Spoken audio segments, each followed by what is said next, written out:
Selama pandemi, banyak aktivitas yang kini dilakukan di jalur virtual. Mulai dari belajar, menyelesaikan tugas kantor, hingga wisuda, berwisata dan menyaksikan pertunjukan seni. Pengajar tetap vokasi Humas dan Pengamat Sosial Universitas Indonesia Devi Rahmawati memprediksi perubahan interaksi masyarakat ini akan berlanjut pada 2021. Mau vaksinnya sudah selesai atau tidak, sudah selesai sekalipun akan tetap berjalan. Orang akan mulai, dan industri misalnya, ini kan pasti yang salah satu yang akan menjadi leading sektor biasanya adalah industri. Karena kalau industri sudah melihat ternyata efisien juga nih untuk beberapa industri untuk ya udah gitu sebagian di rumah, sebagian di kantor, atau memang bentuknya siklus karena dari segi well-being, kesehatan mental juga bagus nih karena nggak harus selalu macet-macetan apa segala macam. Nah itu bisa jadi akan menjadi satu kebiasaan yang menarik juga. Sebelumnya, Direktur Jenderal Informasi dan Komunikasi Publik Kementerian Komunikasi dan Informatika, Widodo Muktio, mengatakan pemerintah telah mengalokasikan anggaran untuk menyediakan infrastruktur agar masyarakat dapat mengakses jaringan internet berbiaya murah.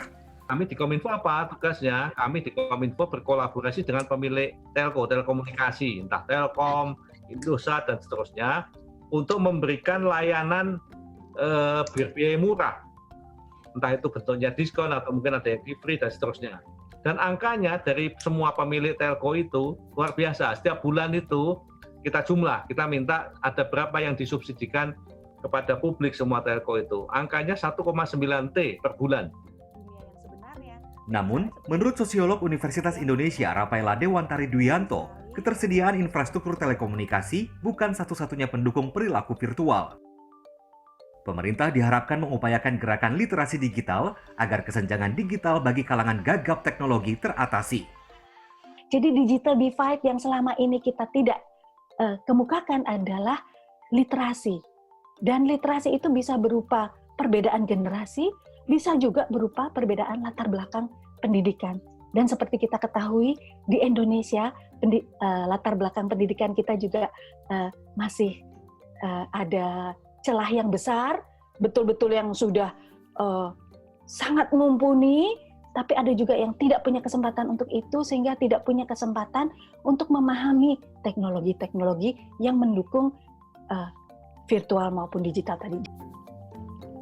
Meski bekerja dan bersosialisasi secara virtual sudah menjadi hal yang lumrah saat ini, ada juga yang berharap perilaku virtual dapat berakhir, walaupun tidak dalam waktu dekat. Selain diperlukan pengeluaran ekstra, ada hal-hal yang tidak terjangkau pada pertemuan secara virtual. Karena terus terang agak susah, ribet semuanya gitu. Kayak hal paling kecil deh, kalau virtual Zoom itu kan pakai kuota.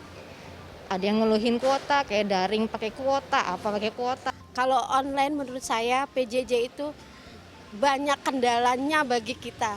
Terutama saya sebagai guru yang merasakan kurang benar-benar kurang menikmati.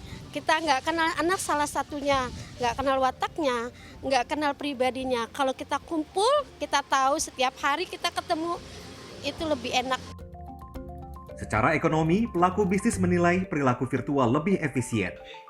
Sebuah perusahaan yang bergerak dalam bidang teknologi di kawasan Tebet, Jakarta Selatan ini menyelesaikan berbagai urusan pekerjaan melalui jalur virtual selama pandemi. Pada tahun depan, perusahaan ini masih akan menggelar rapat-rapat secara virtual. Dan memang meeting virtual ini sangat bagus buat di perusahaan kita. Kenapa? Karena salah satunya adalah karena klien-klien kita kan banyak kan juga dari luar Indonesia. Jadi dengan meeting virtual ini kita nggak perlu ibaratnya jauh-jauh lagi sebenarnya. Apalagi juga untuk mengurangi biaya kos kita ya. Pandemi mengharuskan kita memindahkan banyak aktivitas ke jalur virtual. Kita perlu memanfaatkan teknologi dengan lebih efisien dan pemerintah perlu mempersiapkan infrastruktur untuk menunjangnya. Victor Pangaribuan, Warsa, Jakarta.